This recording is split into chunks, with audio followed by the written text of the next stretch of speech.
Hello friends, I am doctor Kamla Upadhyay. Tension gone notes YouTube channel में आप सभी का स्वागत है। चलिए देखें आज के लेक्चर में क्या नया है। स्टूडेंट्स, आज का लेक्चर लिंकेज पर है। इसके अंदर हम पढ़ेंगे जेनेटिक मैप के बारे में भी थोड़ी जानकारी लेंगे और साथ ही हम लिंकेज अगर जहां पे है तो वहां पे हम कैसे लिंकेज को लिखेंगे इसके बारे में भी जानेंगे। तो चलिए शुरू करते हैं लिंकेज। स्टूडेंट्स, हम लिंकेज के बारे में जाने उसके पहले हमें जरा क्रोमोसोम्स के बारे में जानना होगा कि वो किस तरह से काम करते हैं, उनका डुप्लीकेशन कैसे होता है, किस तरह से सेल डिवीजन होता है। तो इसकी एक मोटा मोटी हम जानकारी लेंगे। ओके, तो जैसे अगर हम अपनी ही बात करें, ह्यूमंस की बात करें, तो ह्यूमंस के अंदर आपको पता है कि 46 क्रोमोसोम पाए जाते हैं, यानी कि 46 गुणसूत्र पाए जाते हैं। और इन 46 में से 23 क्रोमोसोम जो है हमारी माता की साइड से हमें मिले होते हैं और 23 क्रोमोसोम हमें पिता की ओर से मिले होते हैं। तो ये कुल मिला करके हमारे हो जाते हैं 46, है ना। तो इसमें देखो ये पूरा आपका एक कैरियोटाइप दिखाया गया है, यानी कि जो ह्यूमंस के अंदर जो टोटल नंबर ऑफ क्रोमोसोम है वो यहाँ पे पेयरिंग के साथ में दिखाए गए हैं, उनके होमोलोगस पेयर के साथ में दिखाए गए हैं। तो आप देखेंगे यहाँ पे क्रोमोसोम नंबर 1 है, ये 2 है, ये 3 है। इसी तरह से आपको टोटल यहाँ पे देखो 22 एंड 23 पेयर में आपके सेक्स क्रोमोसोम रहेंगे। ठीक है, तो आप देखो हर एक क्रोमोसोम की एक कॉपी है वहां पे। तो इस तरह से आप देख रहे हो कि इनकी पेयरिंग है। तो इस तरह से जो पेयर्ड आपको एक क्रोमोसोम दिखाई दे रहे हैं, इन्हें हम कह रहे हैं होमोलोगस क्रोमोसोम, क्योंकि एक क्रोमोसोम की तरह की कॉपी दूसरा है, चाहे उसमें किसी पर्टिकुलर फिनोटिपिक कैरेक्टरिस्टिक के लिए अलग अलग एलील्स प्रेजेंट हो उस जीन्स के, लेकिन वो दोनों ही होमोलोगस होंगे क्योंकि एक पर्टिकुलर कैरेक्टरिस्टिक के लिए उसमें वो जीन्स पाए जाते हैं। ठीक है, तो इस तरह से हमारे टोटल नंबर ऑफ क्रोमोसोम कितने हो गए? 46 हो गए, है ना।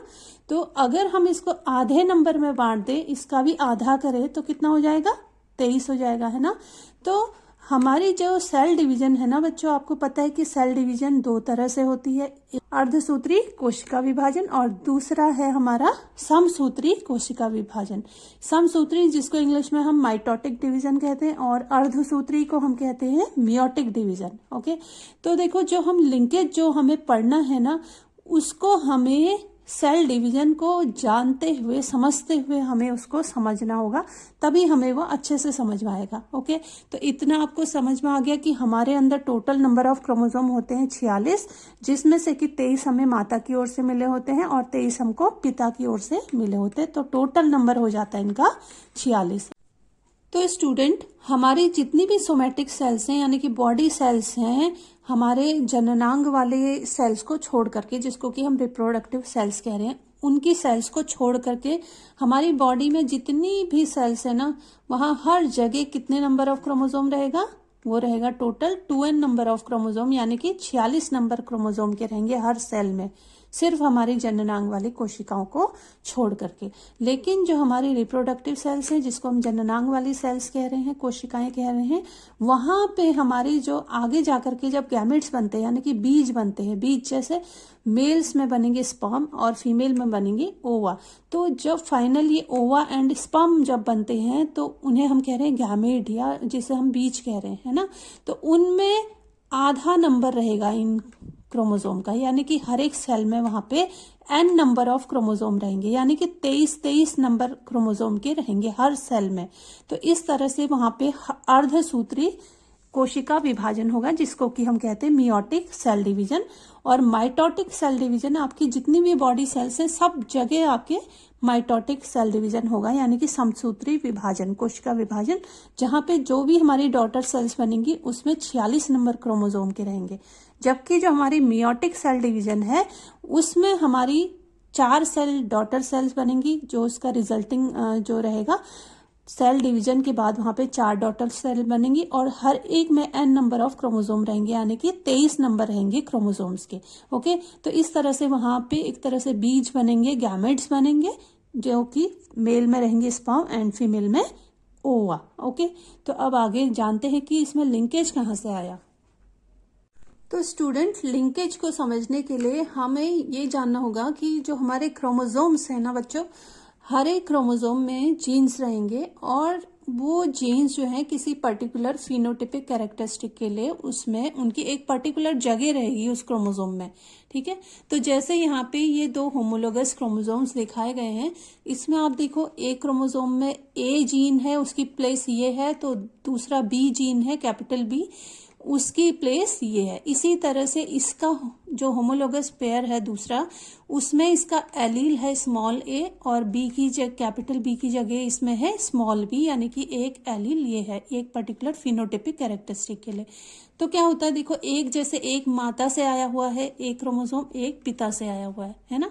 तो ऐसे करके हर एक हमारे जो 46 क्रोमोसोम है उनमें 23 माता की ओर से हैं।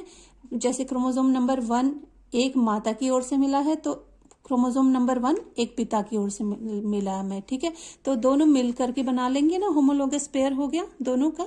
तो ऐसे ही हर एक क्रोमोसोम के हमारे पास 46 क्रोमोसोम है, जिसमें से आधे माता की ओर से आधे पिता की ओर से, है ना। तो क्या होता है, ये जब गैमेट फॉर्मेशन होंगे, यानी कि जब बीज बनेंगे हमारे जो रिप्रोडक्टिव सेल्स हैं वहां पे, तो ये जो जीन्स हैं जिनकी पर्टिकुलर जगह है हर एक क्रोमोसोम में, उनकी अपनी अपनी एक जगह है, वो उसी क्रोमोसोम में पाए जाएंगे। ठीक है, तो जैसे इसमें आप देख रहे हो ए बी, ये भी ए बी है ना। तो ये जब नेक्स्ट जनरेशन में ट्रांसफर होने के लिए जब ये गैमेट्स बनेंगे, तो गैमेट्स बनने के दौरान जो फाइनल जब इनकी एन स्टेज आएगी, तो उस टाइम पे ये क्रोमोसोम आप देख रहे हो जैसे ये पेरेंटल उसमें था, सीक्वेंस जैसे था, वही आपको जो डॉटर सेल्स बनी है उसमें भी वही आपको सीक्वेंस दिखाई दे रहा है और वही जीन्स उसी क्रोमोसोम में नेक्स्ट जनरेशन में ट्रांसफर हुए। इसमें भी आप देखोगे इसी तरह का है। तो लिंकेज यही है। लिंकेज क्या है कि the ability of the genes to be in same chromosome and to transfer from one generation to another in same chromosome is called as linkage. यानी कि किसी भी जीन्स की सेम सीक्वेंस में, सेम क्रोमोसोम में एक जनरेशन से दूसरे जनरेशन में जो ट्रांसफर होने की जो एबिलिटी है, उसमें बने रहने की जो एबिलिटी है, उसी को हम कह रहे हैं linkage.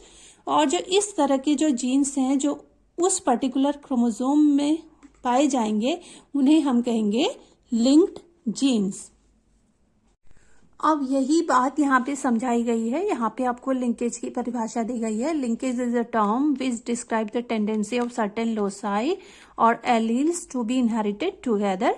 Genetic loci on the same chromosome are physically close to one another and tend to stay together during meiosis and are this genetically linked. Okay, तो जैसा कि मैंने आपको बताया कि यहाँ पे जो जिस भी क्रोमोसोम में जीन्स की जो पर्टिकुलर सीक्वेंस है, और हाँ, ये जो जीन्स हैं ये आपस में बहुत ज्यादा करीब रहेंगे और उसी क्रोमोसोम में वो एक जनरेशन से दूसरे जनरेशन में वो उसी सीक्वेंस में ट्रांसफर होते हैं। तो उसी को हम कह रहे हैं लिंकेज। ओके, और ये जो प्रोसेस है ये मियोसिस के दौरान होती है। ओके, और मियोसिस के दौरान, हालांकि ये थोड़ा सा मतलब रेयर ही है कि इस तरह का कंप्लीट लिंकेज पाया जाना, ये थोड़ा सा रेयर है, क्योंकि मियोसिस 1 के दौरान जो क्रोमोसोम्स हैं वो अपने जो क्रोमोसोमल सेगमेंट्स हैं उनको आपस में एक्सचेंज करते हैं। जो होमोलोगस क्रोमोसोम्स हैं वो आपस में एक्सचेंज करते हैं, जिसकी वजह से जो फाइनल जो गैमेट बनते हैं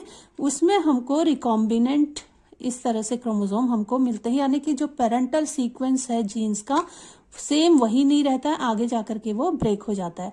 लेकिन लिंकेज की अगर हम बात करते हैं तो लिंकेज की जो परिभाषा है उसके अनुसार वो जीन्स सेम क्रोमोसोम में बने रहेंगे और उनमें किसी भी तरह का क्रॉसिंग ओवर नहीं होता है, जिसकी वजह से उनमें लिंकेज पाया जाता है। ओके, और ये इंडिपेंडेंट असॉर्टमेंट को शो नहीं करते हैं। तो स्टूडेंट, थोड़ा सा मियोसिस की प्रोसेस को हम समझ लें ताकि हमको लिंकेज अच्छे से समझ में आ जाए। उसके लिए आप इस डायग्राम को देखेंगे तो देखो, जो हमारी नॉर्मल सेल है, हमारी जो रिप्रोडक्टिव सेल्स हैं, उसमें जो हमारी जर्म लेयर है, जर्म सेल्स हैं जिसको हम प्राइमोर्डियल सेल्स कहते हैं, उसमें टोटल नंबर ऑफ क्रोमोसोम है 46। ओके, वो 2n नंबर से स्टार्ट होगा हमारी जो सेल डिवीजन है वहां पे। तो 46 यहाँ पे क्रोमोसोम है। उस टाइम पे हमारा ये क्रोमोसोम ऐसे ही न्यूक्लियस के अंदर बिखरे रहेंगे और हमारा एक सेंट्रोमेयर जो है ये बाहर से न्यूक्लियर मेम्ब्रेन के बाहर से आपको दिखाई दे रहा है, ठीक है। तो स्टार्टिंग में ऐसी फेज होगी जो हमारी डिप्लॉइड जो सेल है वो, और ऐसे ही क्रोमोसोम इसके अंदर बिखरे रहेंगे। लेकिन जैसे ही सेल डिवीजन की प्रोसेस स्टार्ट होगी उस टाइम पे जो हमारा न्यूक्लियर जो जेनेटिक मटेरियल है वो क्या होगा, वो उसका डबल हो जाएगा, ठीक है। तो इसका मतलब है कि जो हमारा एक होमोलोगस पेयर में से हर एक क्रोमोसोम क्या होगा, उसका डायट बना लेगा, अपनी एक कॉपी बना लेगा। जैसे इसकी हर एक सिस्टर क्रोमैटिड्स जो है वो अपनी अपनी एक कॉपी बनाएंगे, ओके। तो इस तरह से इस टाइम पे यहाँ पे हमारे जो क्रोमोसोम या जेनेटिक जो मटेरियल है उसका नंबर हो जाता है 4n हो जाएगा यहाँ पे, ठीक है। 46 का भी हमारा डबल हो जाएगा, ओके। क्योंकि इसमें फाइनल जो हमारा रिजल्टिंग जो सेल्स हैं, डॉटर सेल्स हैं, मियोसिस 2 के बाद हमारे पास 4 सेल्स बनती है और n नंबर ऑफ उसमें क्रोमोसोम रहेंगे। यानी कि फाइनल जब इस सेल का जब आगे जाकर के डॉटर सेल्स बनेंगी तो देखो यहाँ से आधा एक डॉटर सेल में चला जाएगा और आधा एक डॉटर सेल में, इसी तरह से इसका आधा एक डॉटर सेल में और इसका आधा एक, हर एक जो क्रोमोसोम है उसका हाफ एक एक डॉटर सेल में चला जाएगा। इस तरह से 23 क्रोमोसोम हर एक डॉटर सेल में होने हैं जब वो ओवा या फिर स्पर्म बनेंगे। तो देखो हाँ, जाइगोटिन स्टेज में क्या हो रहा है कि जो होमोलोगस पेयर्स हैं वो अपने डायट फॉर्म में एक दूसरे के साथ में आकर के वो पेयरिंग करना शुरू कर देते हैं और साथ ही हमारा जो सेंट्रोमेयर है ये डिवाइड होकर के अपने ऑपोजिट पोल में ये पहुंच जाता है। अब देखो मेन जो हमारी क्रॉसिंग ओवर की प्रोसेस होती है ना, वो होती है हमारी पैकेटिंग स्टेज में, जहां पे कि साइनेप्टोनिमल एक कॉम्प्लेक्स बन जाता है जो होमोलोगस क्रोमोसोम्स को आपस में ये बांधे रखता है, ओके। इस टाइम पे होमोलोगस पेयर्स जो है अपना एक्स शेप एक स्ट्रक्चर बनाते हैं, अपने जो इनके नॉन सिस्टर क्रोमैटिड्स हैं वो आपस में अपने क्रोमोसोमल सेगमेंट्स को एक्सचेंज करते हैं। इनके एक्सचेंज करने का मतलब क्या है कि जीन्स का भी एक क्रोमोसोम से दूसरे क्रोमोसोम में चला जाना, ओके। तो इस वजह से यही वो स्टेज है, अगर यहाँ पे किसी भी तरह का क्रोमोसोमल सेगमेंट अगर ये नॉन सिस्टर क्रोमैटिड्स आपस में एक्सचेंज नहीं करेंगे तो जो डॉटर सेल्स बनेंगी उसमें ये सेम सीक्वेंस जो भी उन होमोलोगस क्रोमोसोम का जो अपना जीन्स का जो पेरेंटल सीक्वेंस था वही बना रहेगा डॉटर सेल्स में, ओके। लेकिन ऐसा होता नहीं है, इसमें अक्सर यही है कि क्रॉसिंग ओवर तो होना ही होना है, जो नॉन सिस्टर क्रोमैटिड्स हैं उसमें क्रॉसिंग ओवर होगा ही होगा। तो इस तरह से पैकेटिन स्टेज में एक साइनेप्टोनिमल कॉम्प्लेक्स बनता है जहां पे कि क्रॉसिंग ओवर की वजह से जो रिकॉम्बिनेंट्स जो गैमेट बनेंगे वो इसी वजह से बनते हैं और इसी वजह से जो मैंडल का इंडिपेंडेंट असॉर्टमेंट जो रूल है जिसमें कि फाइनल 9:3:3:1 का रेशियो उनको मिलता है, वो इसी वजह से मिलता है क्योंकि गैमेट्स जो है इंडिपेंडेंटली अलग अलग तरह के पेयर्स अपने बनाते हैं, जिसकी वजह से जो फाइनल रिजल्टिंग जो प्रोजेनी है उसमें वेरिएशंस आते हैं। लेकिन लिंकेज के केस में अगर यहाँ पे किसी भी तरह का क्रोमोसोमल सेगमेंट एक्सचेंज नहीं होगा तो मैंने जैसे आपको बताया कि जो फाइनल गैमेट बनेगा n नंबर में, तो उसमें वही जो जीन्स हैं उसी क्रोमोसोम में उसी सीक्वेंस में आपस में बने रहेंगे। तो उसी को हम कह रहे हैं लिंकेज, क्योंकि वही फिर आगे नेक्स्ट जनरेशन में वैसे ही ट्रांसफर होगा। तो देखो यहाँ पे काइजमेटा फॉर्मेशन आपको दिखाया गया है 2 होमोलोगस क्रोमोसोम्स के बीच में और क्रॉसिंग ओवर हो रही है यहाँ पे। तो स्टूडेंट्स जब एनाफेज 1 की स्टेज आती है मियोसिस 1 की स्टेज में, क्योंकि आपको पता है कि मियोसिस 1 में जो प्रोफेज 1 है वो सबसे लंबी स्टेज है, उसके बाद उसी में जो एनाफेज स्टेज आएगी उसमें जो होमोलोगस क्रोमोसोम्स हैं ये सेंट्रोमेयर के स्पिंडल फाइबर्स के साथ में जुड़ करके ये फिर अलग अलग ये सेपरेट हो जाएंगे।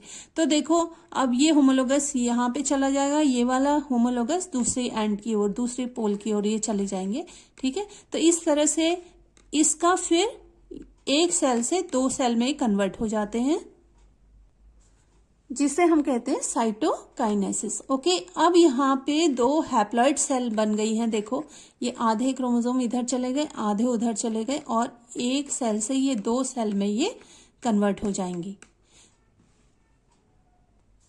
तो मियोसिस 1 की एंड में हमारे पास 2 हैप्लॉइड सेल्स होती हैं, लेकिन यहाँ पे डबल नंबर ऑफ क्रोमोसोम रहेगा। हर एक होमोलोगस क्रोमोसोम का एक एक जो यहाँ पे कॉपी है उसकी अपनी एक और कॉपी उसके अंदर रहेगी। ओके, अब देखो मियोसिस 2 की स्टेज के प्रोफेज 2 में क्या होता है। देखो इसमें जो ये होमोलोगस क्रोमोसोम जो डायड फॉर्म में है, जो अलग अलग सेल्स में अब चले गए हैं, आप यहाँ पे देख रहे हो एक की कॉपी एक है, यानी कि सेम है ना।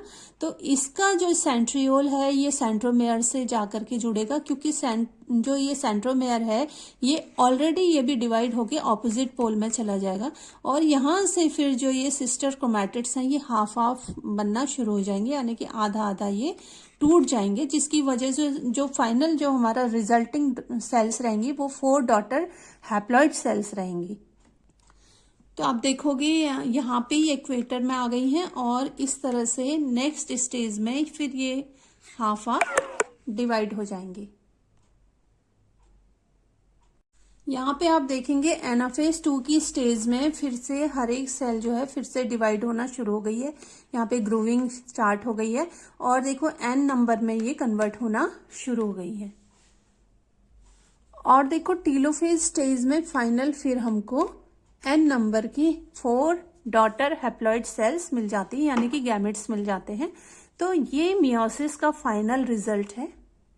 स्टूडेंट, अगर हम इस सेल को देखें तो आप देखो इसमें ये जो एक क्रोमोसोम है इसमें जो जीन्स का सीक्वेंस है कैपिटल ए, इसमें कैपिटल बी, इसमें स्मॉल ए, इसमें स्मॉल बी, ऐसी जो दूसरे क्रोमोसोम्स हैं उसमें भी अपना जीन्स का एक पर्टिकुलर सीक्वेंस होगा। सपोज अगर ये सेल अगर डिवाइड होती तो क्या होता, जैसे इसमें आपको दिखाया गया है, यहाँ पे इनके टेट्राड फॉर्म में दिखाया गया है।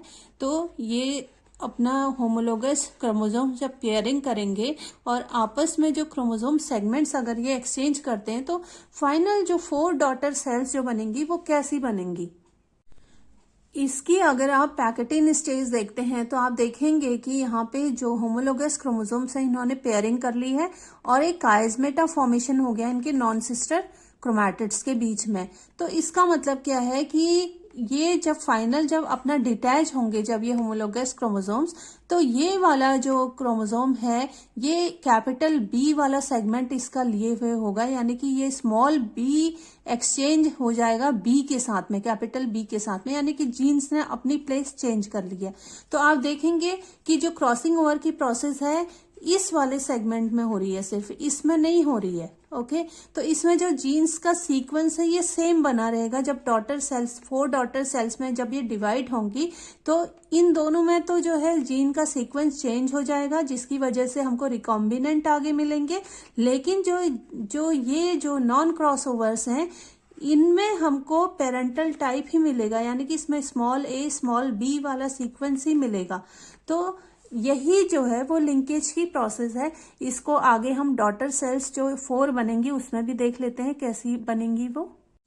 तो स्टूडेंट यहाँ पे आप देखेंगे कि जो 4 गैमेट्स जो फाइनल जो 4 डॉटर सेल जो बनी उसमें हमने, क्योंकि अभी एक ही क्रोमोसोम का हम देख रहे हैं, ऐसे ही दूसरे क्रोमोसोम्स में भी चेंजेस हो सकते हैं, तो एक ही में हम समझने की कोशिश करें कि लिंकेज किसको कहेंगे। देखो तो इस वाले सेगमेंट में आपने देखा था कि किसी भी तरह का क्रॉसिंग ओवर नहीं हुआ था, तो इस वजह से इसमें parental sequence of the genes वो सेम बना हुआ है, तो ये इसमें लिंकेज पाया जाएगा, और ये है नॉन क्रॉस ओवर गैमेट्स। इसी तरह से यहाँ पे ये दूसरा जो ग्रीन कलर के जो हमारे जो होमोलोगस क्रोमोसोम था उसमें भी आप देखेंगे कि सेम सीक्वेंस है जीन्स का, जो पेरेंटल सीक्वेंस था वही इसमें बना हुआ है, वही प्योरिटी जीन्स ने अब कायम रखी है।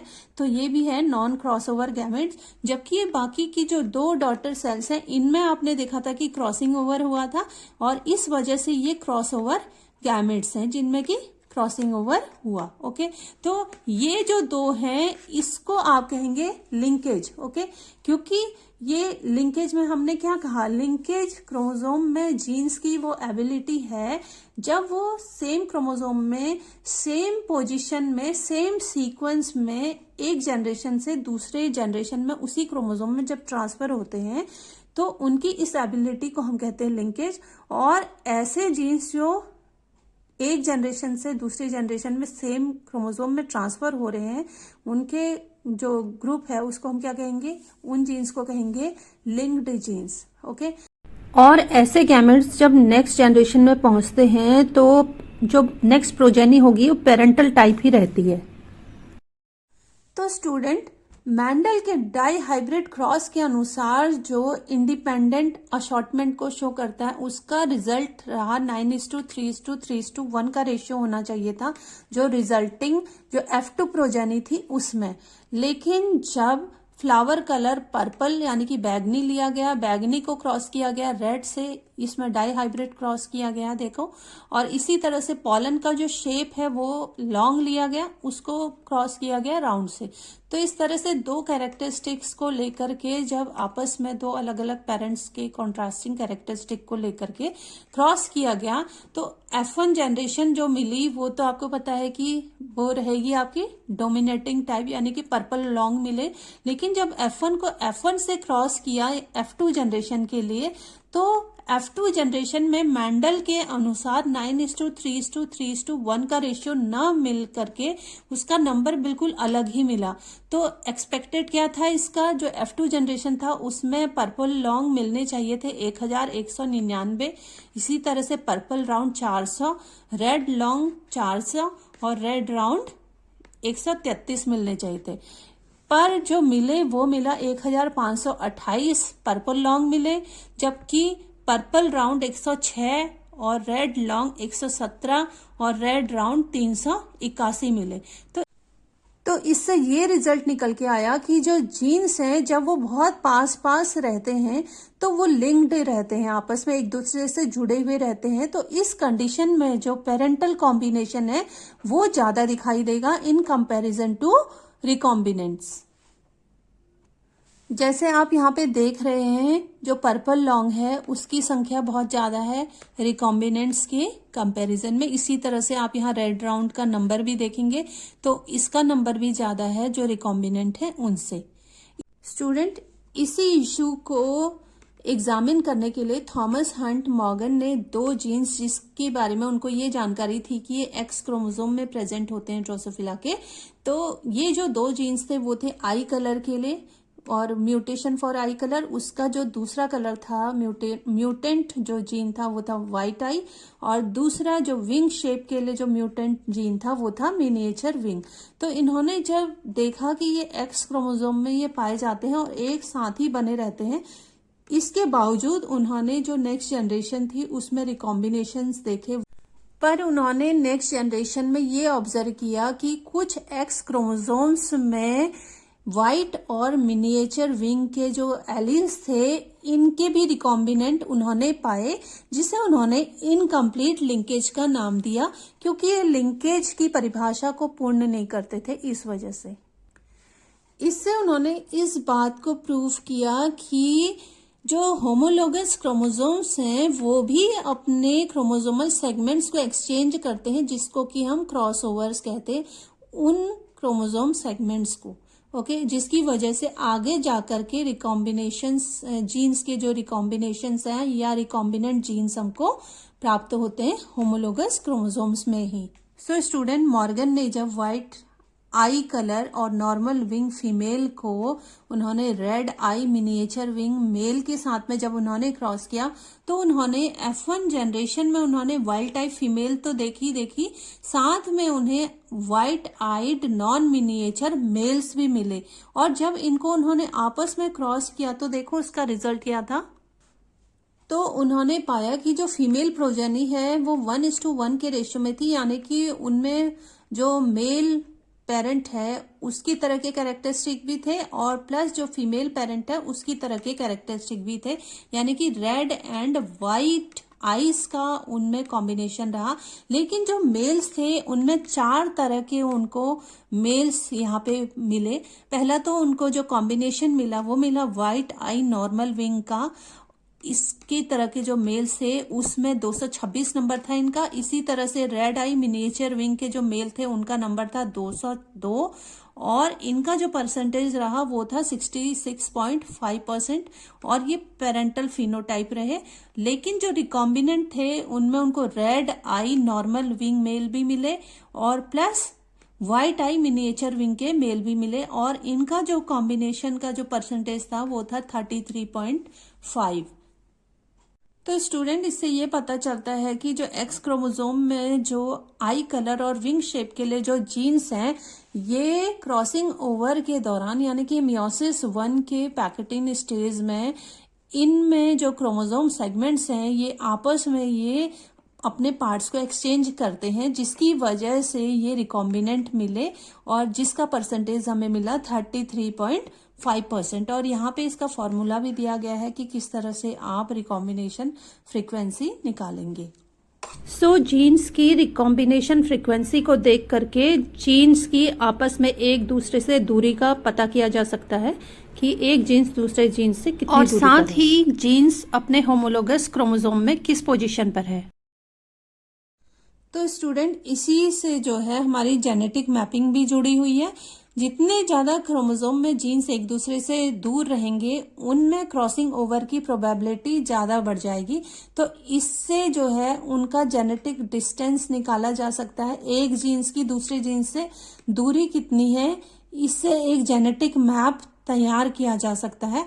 और इसी बात को यानी कि जो लिंक्ड जो जीन्स हैं इनकी इम्पोर्टेंस को जानते हुए जो हमारे जेनेटिसिस्ट थे उन्होंने जेनेटिक मैपिंग की। जेनेटिक मैपिंग जो है यूजुअली पहला स्टेप है जिसमें कि नए जीन्स का आइडेंटिफिकेशन किया जाता है और प्लस डीएनए का पर्टिकुलर उसकी सीक्वेंसिंग की जा सकती है जेनेटिक मैपिंग के द्वारा, क्योंकि इसमें लिंकेज की अगर जानकारी हो जाती है जेनेटिसिस्ट को तो आसानी से जीन्स की पर्टिकुलर सीक्वेंस को पता कर सकते हैं कि किस क्रोमोसोम में किस पर्टिकुलर जीन्स की लोकेशन है। इसी तरह से जो हेरिडिटरी डिजीजेस हैं जो जीन्स से रिलेटेड हैं, जिनकी वजह से पर्टिकुलर हेरिडिटरी डिजीजेस हो जाती हैं, उनका पता लगाया जा सकता है। जैसे ब्रेस्ट कैंसर के जीन्स की लोकेशन क्रोमोसोम नंबर 17 में है।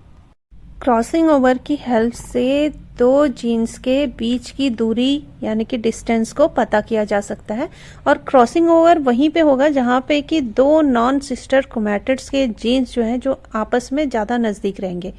इसका मतलब है कि जो जीन है वो अपने पर्टिकुलर क्रोमोसोम में उसमें जो क्रोमोसोम में जीन्स का जो सीक्वेंस है उनमें आपस में जीन्स की एक जीन्स की दूसरे जीन्स से दूरी ज्यादा रहेगी, प्लस ये दूरी जो है दूसरा जो होमोलोगस क्रोमोसोम का नॉन सिस्टर क्रोमैटिड है उसके पास में जो जीन है उसके पास में इसकी दूरी कम रहेगी।